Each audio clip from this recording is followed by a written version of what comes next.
Well, that was interesting. Hey guys, it's your girl Tower Crush back with another review, and this time it is for The Oval on BET. If you haven't already, please hit my subscribe button down at the bottom. Thank you so very much. I really appreciate it. And let me get right into this because this was a kind of a all over the place kind of an episode. Though I did like the pace of it a little more than I did last week's episode. So we open up to Lonzo and the president in the hotel room with the hooker and actually busted by the police because the hooker was wearing a wire. Alonzo didn't really know how to get the president out of that situation. So he held him at gunpoint and said, listen, I'm going to blow his brains out. Do you really want to be responsible for the president of the United States dying? I said, he ain't going to bust a grape in a fruit fight. I don't know why y'all believe him. I kind of wish they would have just shot Alonzo because, you know, he gets on my nerves anyway. But it worked, so they got out of there, but not before, you know, the police officers actually took down their license tag, which they had that before they even went in there, I'm certain, because they were following them. So there's an APB out on his vehicle. Yeah. I mean, he's just not the sharpest pencil in the box. He's not the brightest bulb in the chandelier. I'm just saying. He could, yeah, I could do away with him. He's one of those pimples. That's what I'm going to call him, as a pimple. Just gets on my nerves. It's just there. For no reason, just there. But anyway, we find out that Barry is missing. And they thought maybe he was around the house somewhere. They could not find him. And I really don't know where Barry crazy self went. I don't remember seeing him leave. Do y'all remember seeing him leave? I don't. We'll just have to see. And let's see. I was glad that Richard came for Nancy and Sharon because they was kind of sitting there looking foolish. Because I really feel like they should have left because they really are sitting ducks. If the president was just there, then he knows where to send people to get her. But I feel like Kareem should have stayed with his woman.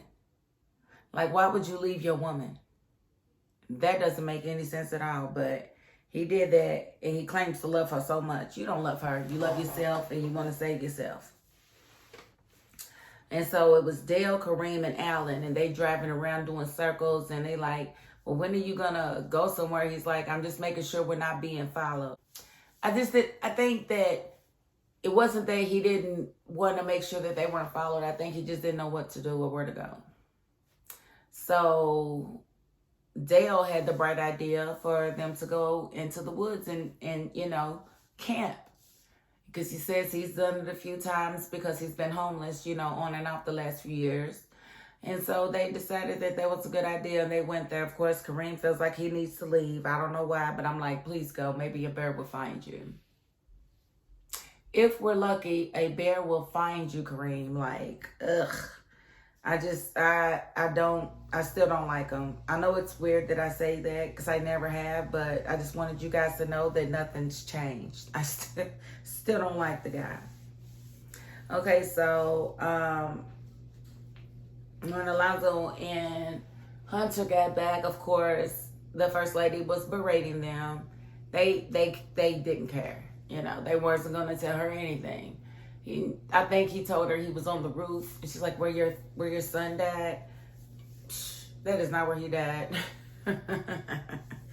Yeah, so they are just a couple made in HE double hockey sticks, if you ask me. I don't get it. And then we have old Cal down in the basement of the White House or whatever. And he was knocked out, blindfolded.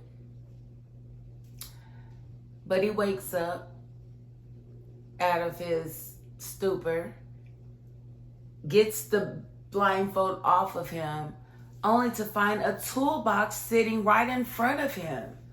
So he takes the toolbox and he breaks his cuffs off.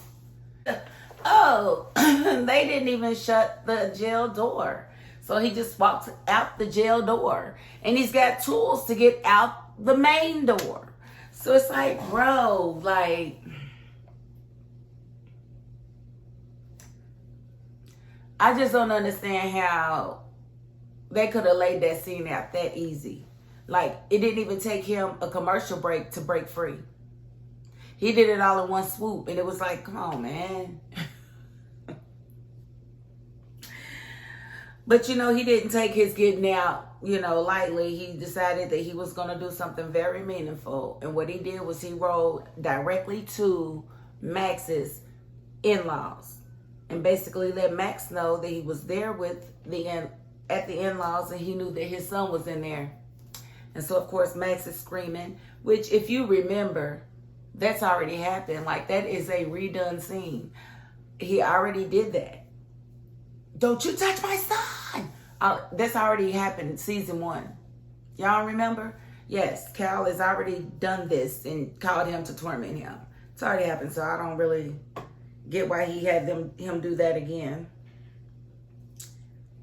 And we have Bobby and Max sitting outside of Donald and Lily's house, and they've counted 12 guardsmen, and they're like, man, we gotta infiltrate to get in there to get her. And basically, well, he, because, you know, Max is like, he ain't gonna do nothing to her, let's go. And he's like, no, I'm not leaving without her. You know I'm not leaving without her. So, you know, Cal is like, well, I don't know how we're gonna get in there with 12 guards. And he was like, let me go to the White House and ask them to cut back the detail. So Max goes back to the White House and asks not to the White House, but to the Vice President's quarters. And asked the Vice President to go ahead and call back some of the detail that was at the Chief of Staff's home. And, you know, him and Lily was sitting there going back and forth the way they normally do. When Lily's called, he's going to come, he's going to kill you. He's going to come and he's going to kill you. Oh, you think he's really going to come? I like to see him try it. You know, it's the same old stuff. Like, bro, they both need some new lines. I'm just saying. But, you know, they did go to Donald's house and let him know that they had to cut back some of his detail. But instead of them cutting back 8, they cut back 4 and left 8. So I don't know how that's going to work with Bobby and Max trying to get into the house, but I'm pretty sure they can handle it. But so that was just kind of, you know, typical. And I just think it was very weird how this whole episode ended with you know, Victoria going into the Vice President's quarters. Like, how she didn't know his wife wasn't in there. Like, how's she gonna go in there and when he tells her to leave, she's like, I'm not going anywhere. I'm not going anywhere. And then he just leans in and kisses her. Ew, pew, yuck, that's gross. Why would you do that? This is nasty. Were we that desperate for a plot twist that we would do this? Were we that desperate? I don't think we were that desperate. Y'all just need to hire me as a writer because this is ridiculous. So now y'all got him, y'all got the Vice President not wanting to be with his beautiful wife, but actually cheating on her with this slime bag. Listen. And when is she gonna put her coochie up? Like, why is she still trying to lay her coochie on people? Like, she looking at the Secret Service agents like, I've never seen y'all around here. Girl, Floats, can we get you to keep the coochie to yourself for a whole week? You think we can do that? Do you think we can do that?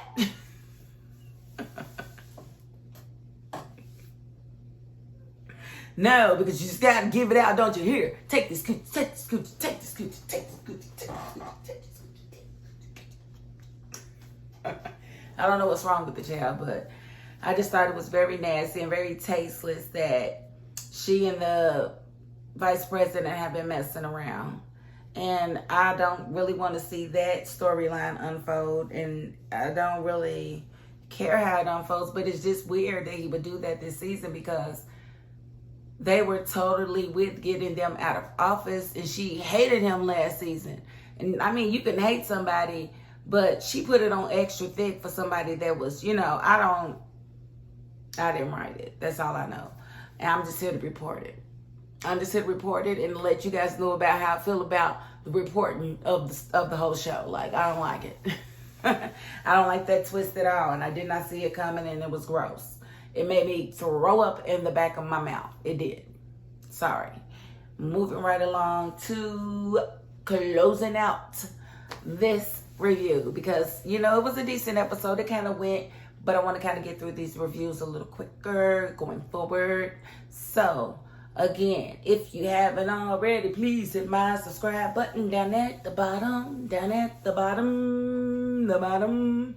Okay, and if you don't want to subscribe, if you're not the subscribing type, because you don't like notifications and whatnot, I get it. Thank you for watching.